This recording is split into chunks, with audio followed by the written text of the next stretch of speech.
Today on Shed Talk with Kevin Halliday. If their biggest thing is holding you back isn't your body, but it's your brain. Our guest is Dr. David Hardy, founder of the Hardy Brain, a brain performance expert helping entrepreneurs, athletes, and high performers unlock mental resilience, clarity, and peak performance. We're going to dive deep into stress, mindset, mental health, consciousness, confidence, and how to train your brain to perform at a higher level in life and in business. This episode is powerful, practical, and it could completely change the way you think. This is Shed Talk with Kevin Halliday. Creating curiosity by asking better questions. This is Shed Talk. Oh, wow. Dr. David Hardy, thanks for coming on Shed Talk with Kevin Halliday. Absolutely. No, I'm excited to be here. This is like, I love the show and what your target is helping men out and Oh, no. yeah. No, and I appreciate, because it's interesting. We met each other a while ago, and I always go back to, because when we're trying to connect, people are trying to connect. It gets really difficult because what we say, when we say something, oh yeah, you know what, we should get together, we should do something, or you know what, you should come on my show, and yeah, we'll get you on next week, or you know what, we can do something. But then all of a sudden, it doesn't happen. It comes a week later, 2 weeks, a month later. And how often do people actually, because what do? You train the mind, you Right. train people. What you say is what you have to do. And how often do we not do that?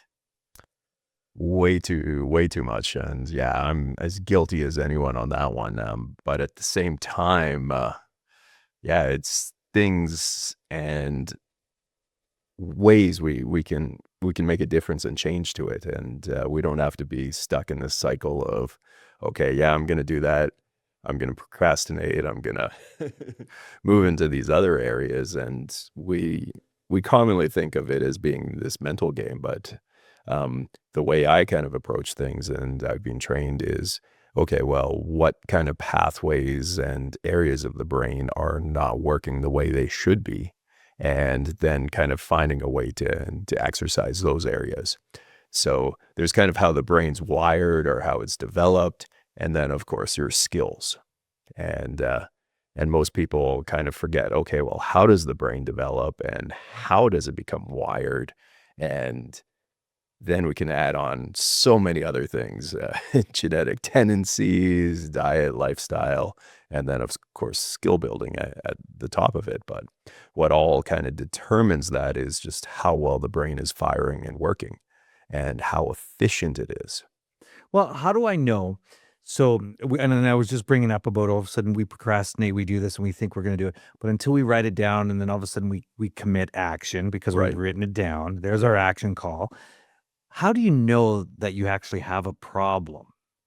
Oh, geez, most people will come up to you and say how many diagnoses they have already, or self-diagnoses. Oh, I'm ADHD, I'm this, I have this tendency. Most people have already identified their issues, their problems, and they almost become crutches, I would say. And a lot of it's, once again, symptom-based. And it's, okay, well, I haven't done this. Versus, okay, well, what actually physical things is there going on in the brain nervous system that would kind of point to there being an underlying issue that would subtract from what a person is capable of doing. So let's go. You were just talking Mhm. about ADHD, and we've had people on about ADHD, and you said people are diagnosed.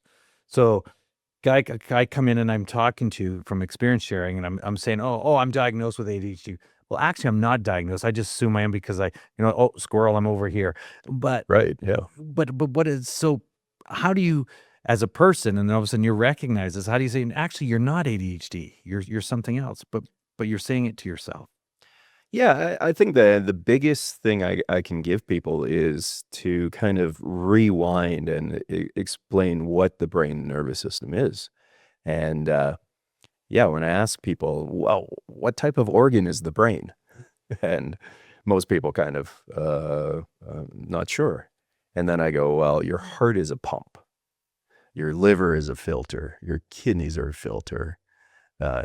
Your lungs take oxygen. Well, what does the brain and nervous system do? And most people kind of freeze and they go to that high cognitive area. I'm thinking that too. I'm Right? sitting there reading, okay, and so, okay. Yeah. So, let's, But if we were to take like the most basic organism, like a beetle with a nervous system, all the way up to a human, and well, what's the similarities in the nervous system? Well, the nervous system takes in information from ourselves and the outside world. So the first thing the brain nervous system does is input. So anything from a receptor is going to come in and send signals about something.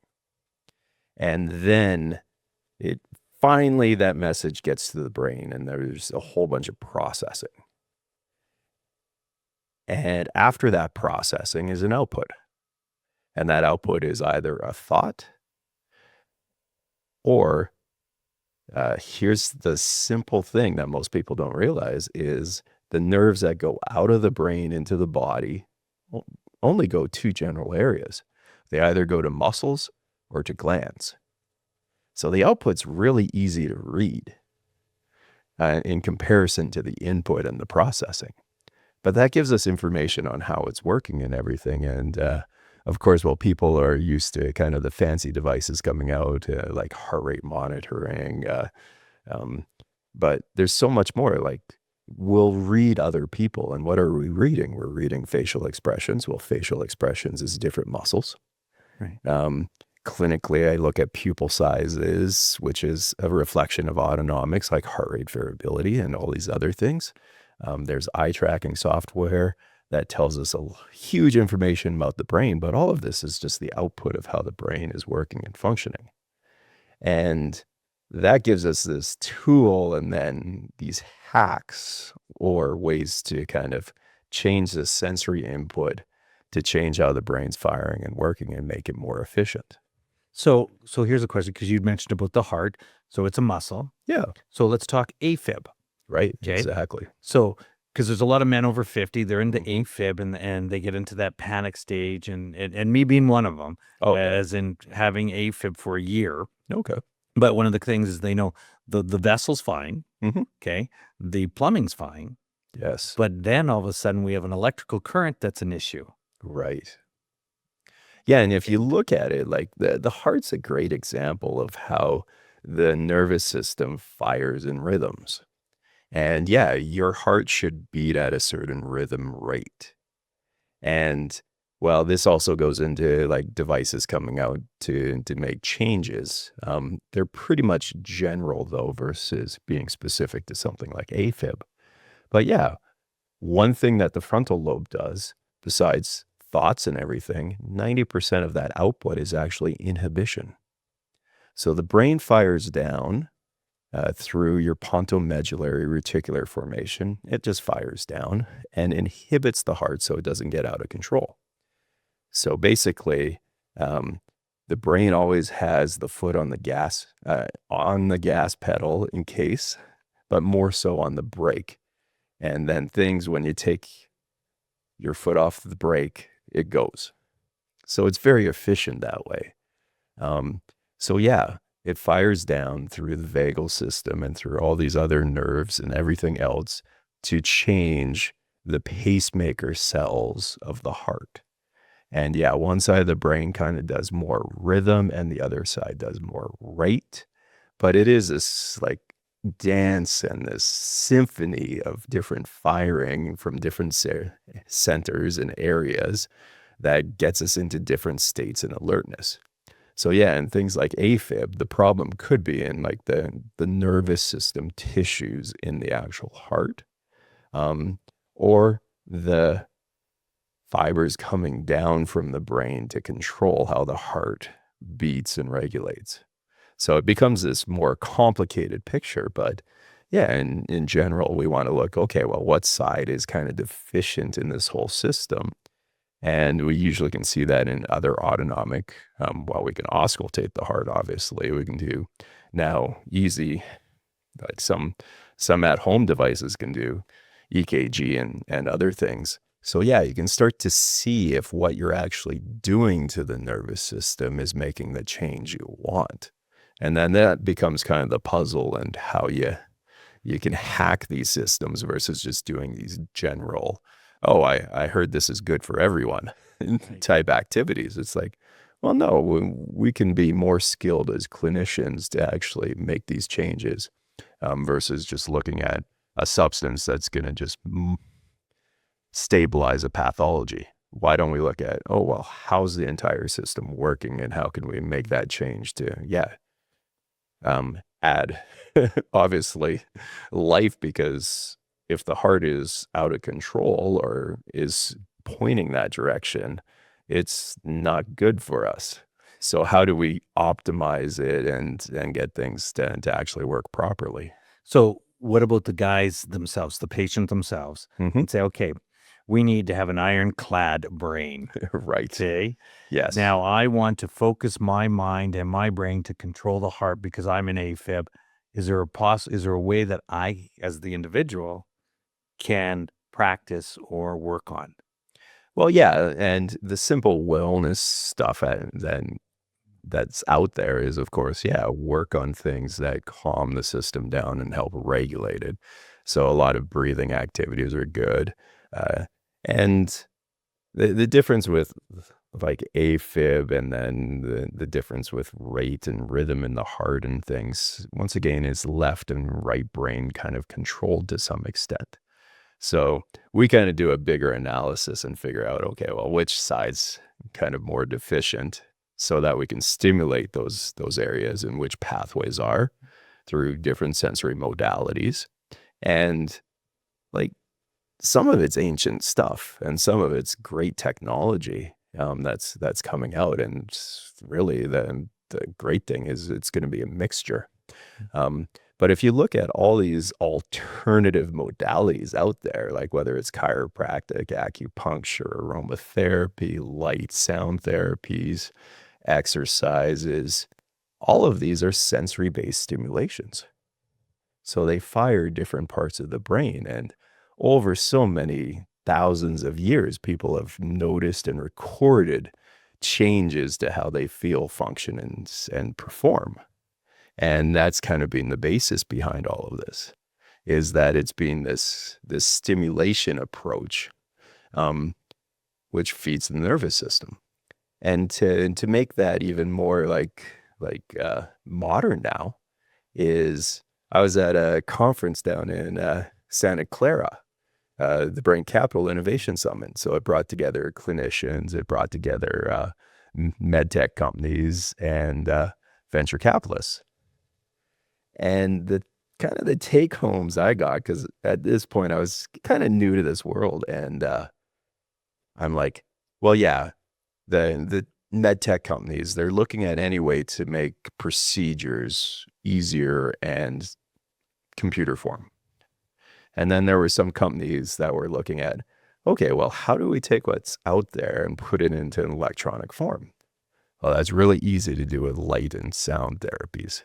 So you see that a lot in these different meditation devices. And there's all sorts of companies going into how sound and music therapies change the brain and nervous system to get people in that optimal state so they can function, focus, and do their work, right?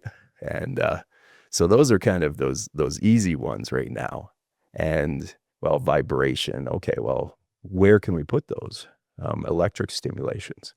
Oh, we're seeing, of course, vagal nerve devices coming out, a whole bunch of different companies, but also different electric stimulation points match up with the acupuncture points quite commonly. So there's all these different ways that are starting to be developed and get more research based off of these kind of older modalities as well. So it's interesting. You're talking when we bring it back is that here's your acupuncture. It's been around forever and a day. Right. Okay. Yeah. And then all of a sudden, oh, wait, I got a new and improved idea. I'm going to put electrical current to the acupuncture, but it's the same spot, same idea. Right. Yeah. Yeah, Or it's just like it's a just packaged stick electrode. Yeah. It's just packaged differently. Oh, exactly. And two, it's a way that more people can obviously see benefits. or it might not be as effective, of course, as actually getting deep with the acupuncture needle to stimulate those areas that have more receptors or on or close to a nerve, right? Um, but all of these, once again, is looking at how the nervous system fires from that stimulation input into the processing of the brain. And we know we can change how the brain works just through the old principles of, okay, well, to train your brain to do a skill, whether it's, okay, how to read, how to do a musical instrument, how to learn a second language, how not to have AFib, how not to be dizzy, how to not be as all over the map. Yeah, all of that comes down to three individual ways to look at it, and that's going to be intensity of the stimulation.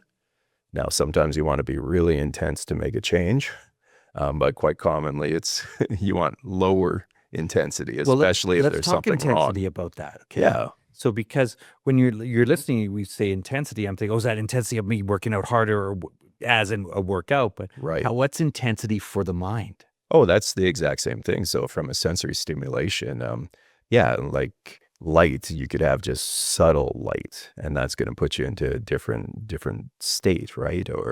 Or kind of that nice gentle sound that puts us into a relaxed state. Or opposite, bright flashing lights with heavy music is going to get us into this higher intense state, right? So intensity is, yeah, basically that knob of, okay, from gentle to very, let's go for it type thing. And it kind of depends where people are at as well. Sometimes like some people need huge stimulation. Like I've heard of people like, yeah, when I'm on my motorbike going as fast as I possibly can, I have no other thoughts. I feel calm, and it's the only time I feel focused and things. Well, that's a huge stimulation. That speed rush actually gets their brain into some better state and focus area. And then, of course, to rewire the brain, it also comes down to how often you do something. So frequency, and then duration, how long you do it for.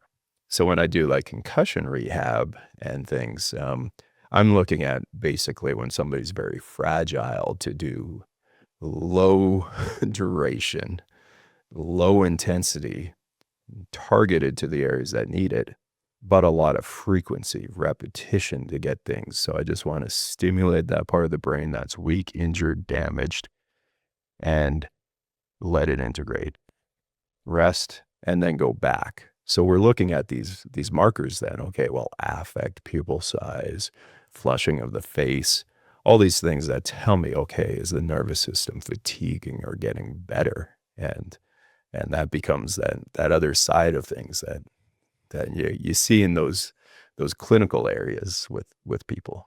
All right, hit that button, subscribe, and now let's get back to the show. What about men? So you're looking at depressed. Yeah. So guys over 50, all of a sudden lost their friends, or it's not even lost, they don't have friends anymore. Then all of a sudden the wife's divorced, they're divorced. Yeah. Grown, the kids are gone, and now they're trying to find purpose and meaning, and they can't get out of their heads. Yeah. And we talk about brotherhood. Yes, we want to get men together and talk, but what's the mind side of that? Well, yeah, and when I was practicing in the U.S., actually, one of the populations I was seeing was post-addiction. And of course, that's more rampant in men because we're looking for ways to physically make a change and to get us to feel different. And versus having that talk side of things. And I always found, and I talked to the counselors and psychologists that we were working closely with, is that, yeah, once we started to make a improvement physically in how they felt, men opened up. And what's that physical? Any sort of change in the right direction on how people feel. But what's the right direction? Exactly. Just going from that state of, oh my God, I'm depressed. I physically just can't move. I'm always down. Energy's low. Things that used to excite me don't anymore. Like all those things we start to feel when, yeah, the world turns sideways, but also as we age, of course, things aren't functioning as well as they could. So it's that double hit. And then it's not one or the other, it's the integration of both. But I always kind of go back to, okay, well, we're talking about emotions. Well, what's an easier lay term for emotions? Feelings. Okay, well, the root word's feel. All right, so a lot of just how the nervous system is working is on how we feel. So yeah, if we're in state of constant stress and everything, that changes what the receptors inside of our body are feeling. And then we don't feel good in our own body. We feel sluggish, run down. And of course, yeah, we go to our thoughts and then those outputs firing down to our body as well. So if we've been in this state of like chronic stress, career, family, things just crapping out on us, then the body starts to, of course, make changes which are just maladaptive as well. So yeah, chronic stress, cortisol, well, you're going to upregulate and downregulate your receptors for cortisol, your stress hormone, which is also your sleep-wake hormone. And it's also your energy hormone. It's going to fire to your insulin and all these other things in kind of combination, because when you're stressed out, you need energy. So it's called a glucocorticoid. So glucose, sugar for that energy, corticoid, steroid. So cortisol, this stress hormone, sleep-wake hormone, is also an energy hormone. So yeah, when we're stressed chronically, those changes are going to just continue to be that downward spiral, and one thing leads to another thing that just brings us down and down. And then, well, even if you get somebody to open up, they're still feeling bad inside because all these changes have happened. So then, okay, well, if you get them to open up, you're making hopefully some psychological change, but sometimes it's the opposite effect. You're reliving the crap you're going through. But yeah, what I've noticed a lot with men is that, and you ask anybody, oh yeah, what was the time that things were horrible? Oh geez, like if they're past it, they open up and they talk about it. But is there But in the a hack? present, it's just horrible. But is there a hack? So think of this. Because Yes, yeah. you said, okay, so here we are depressed, and then you mentioned about, all right, here's the thing, that the stimulant, the loud, okay, with the lights shining, or you do this way. Yes, if you Yeah. had a concussion, but Mm-hmm. here's a guy, he's in that depression. What's the hack? Well, you're already seeing some of these hacks in psychology. And yeah, EDMR is one of them. So yeah, they're either using like vibration with the hands, or they're using horizontal eye movements. Well, horizontal eye movements are kind of like hypnosis back in the day too. But the horizontal eye movements are a different cranial nerve, which fires into a different part of the brain, kind of in that midbrain region, or more the pons, and has a relaxing effect to us. So they're getting the system to relax and stimulating that area, the nuclei for serotonin and other areas are being produced. Like the major serotonin nuclei in the brain are close to that area. So you're using this sensory stimulation exercise to stimulate this different feeling, a different state, and then you're talking and doing therapies and things and making a change. I'm sitting there, Mm-hmm. okay, depressed. Here's a guy, he's listening, he's depressed, he feeling that. I don't want to go to a therapist. I'm not there. Is there a hack there? All right, I'm going to sit here. I'm going to grab a ball, and I'm just going to watch it go side to side. Well, it's not that it's going to pull me out of it, but it will give me a different, it will make me ask a better question. All right, I'm going to try it. I'm going to put this here because obviously my mental states, I'm over here. I just need a hack. I just need to just get a glimpse that life isn't that bad. I just need that moment in time that, oh, did you know this actually works for me for doing that? Is that something to try? It's a possibility. I haven't seen any of those apps come out yet, But not or be researched. Yeah. And part of it is that when you do eye movements, the person who's doing the eye movements is also seeing if the eye movements are smooth and working. Oh, I see. Okay. And that too, it goes into the intensity, duration, and frequency you do things. And sometimes it needs to be coupled with other modalities, like in hypnosis. There's also the soft, deep voice to kind of put people in that trance, and the right words and statements that go along with it. So multimodality is kind of where things you see the best results with. But sometimes you have to find that one thing that, like say in a damage system, that is going to kind of be the starting point to get you into doing multimodality So being in therapies. this, being in this for 100 years, you've been doing it forever, and the Hardy Brain, and then your clinic and everything like this. What is the one thing that's totally that one aha moment that you didn't know that, oh my God, here it is. And I'm going to use this as an example because right. it could be like all of a sudden AI did this, whatever that storytelling is. But because you're Right. so specialized on the brain aspect of it, and then you talk about acupuncture, here's new widgets coming up. They're just dressing it up a different way. And then the spiritual side of it in your head, of the visualization game in your head, and Right. the positive reinforcement of talk and how important that is. Is there one thing that's totally just aha'd you? Yeah, that was basically when I was in learning in the functional neurology field. So here I am at chiropractic university, and my rugby career washed up because of an injury, and I was depressed at that point in time. But I'm still like getting great grades, and I started to go to a neurology club, and I just happened to be on the campus where the head doc is treating all the star NHL players with their concussions, and then all sorts of other bizarre neurologic conditions. And I'm just seeing like miracle after miracle, like guys getting their careers back and people getting their life and function back, like just really hard Mhm. issues. And then finally I'm like, well, yeah, I had my learning challenges growing up. I had speech problems, then I had issues with English and writing and spelling and all of those. And I'm like, well, geez, I've had concussions too. Like maybe I should go see one of the docs that I know in town and get my own assessment done. And at first he's like, well, why are you here? That I tell him.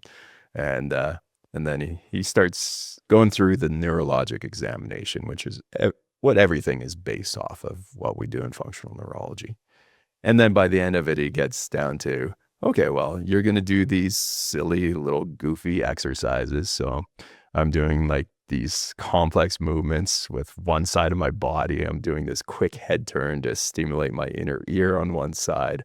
I'm doing these eye movements kind of all at the same time, because that intensity was what changed whatever findings I had. And he's like, yeah, you're going to do these every single hour and then report back in a week or two. And I was just like, yeah, I'm going to do that. And like, I've seen it work. And on day 3, I'm outside, or at that point outside where no one can see me, doing these silly little exercises. And it was like all of a sudden, a switch flipped in my brain. And I just like, I was just standing there going, what just happened? Like this wave of calm hit me that I had never felt before.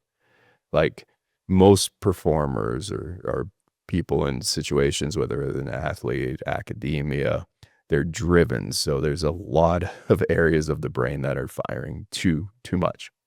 And that's why, yeah, a lot of peak performers or all these also are prone to other issues. And this wave of calm hit me, and I'm like, wow, like that's what it feels like. And then the other bizarre thing that happened in that same moment, Like, it wasn't an issue with my eyes, like acuity, like glasses, but my vision went brighter, crisper, clearer. So basically, like, my perception of all these different lights and colors and everything had been dulled down for whatever reason, and all of a sudden just came alive. And you weren't on anything. Nothing. Not that the personal IK or anything. No, and like those have kind of been my barometer ever since is, okay, well, yeah, I'm getting stressed out, or I'm doing too much, or I'm not eating properly, I'm not exercising enough. And I'm like, okay, well, what are colors and lines looking like? Or yeah, am I feeling ramped up again? And yeah, so Just so you mentioned about high performers. Okay, all of a sudden, uh, doctors or performers, and then all of a sudden there's another area that they have problems in. right. What is that? It depends on the person, but Right. we see it with different neurologic conditions too, like people like neurodevelopmental ones. And of course, that spectrum's huge, from like Tourette's to ADHD to autism. And yeah, So everyone, high performers would have more ADHD, or some do. And that's kind of one of the trade-offs is, yeah, the things, these areas that have developed like way more than they would kind of normally, also usually points to another area of the brain that didn't come online as well as it could have. So yeah, usually there's some parts of the brain that are just overactive and need to be calmed down, and other parts of the brain that need to be stimulated and sped up and improved. so anyone that wants to get that improved and say, okay, I need to have my high performance brain, I need to make sure that it's there.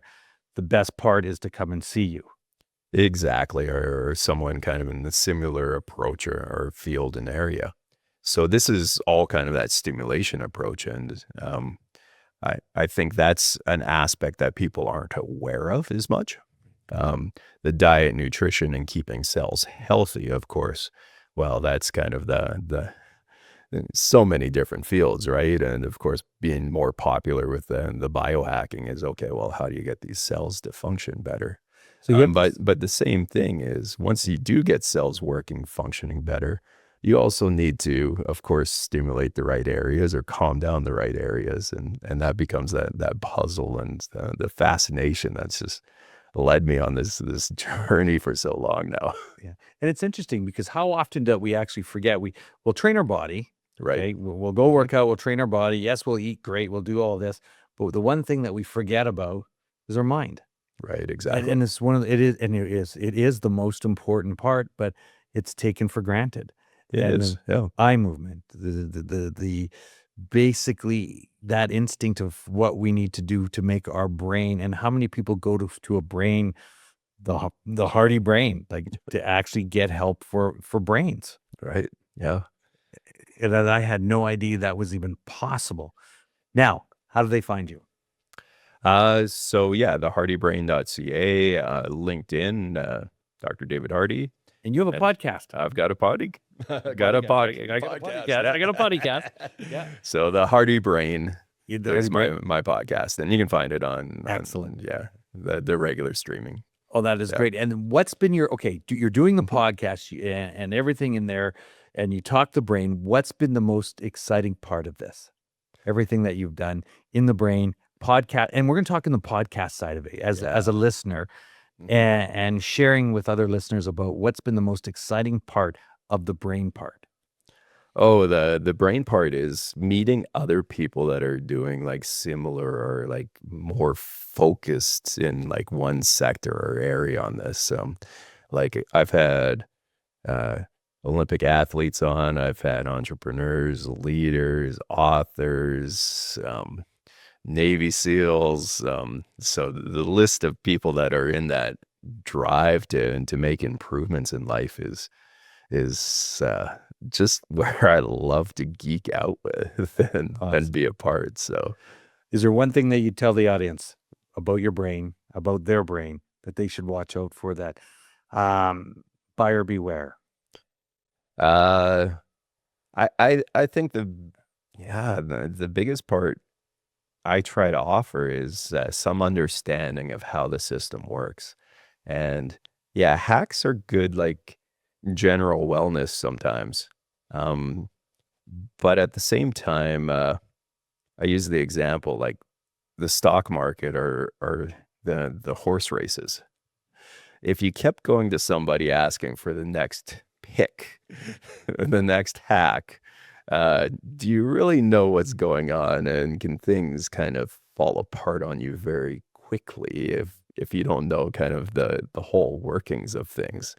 And that's how I kind of see things, because a lot of things in health, of course, like when it's out in the general public, is going to be a lot of fads, and those fads, they're important, but sometimes they're overhyped or the wrong one for each individual person. And there's so much variation between everyone that, yeah, if you can find that understanding, then you can find things that work for you and uh, and get that approach. And clinically too, like that's been the biggest thing, is to do your workup first before making recommendations for people. So that's kind of how I see things, as taking that clinical side and translating it and making it hopefully simpler for everyday people to navigate and find their way to better improvement and feeling good. Awesome. Well, you know what, David? Thank you, Dr. David Hardy. Thank you very much for coming on Shed Talk and joining us today. And yeah, that was awesome. And again, how do we find you?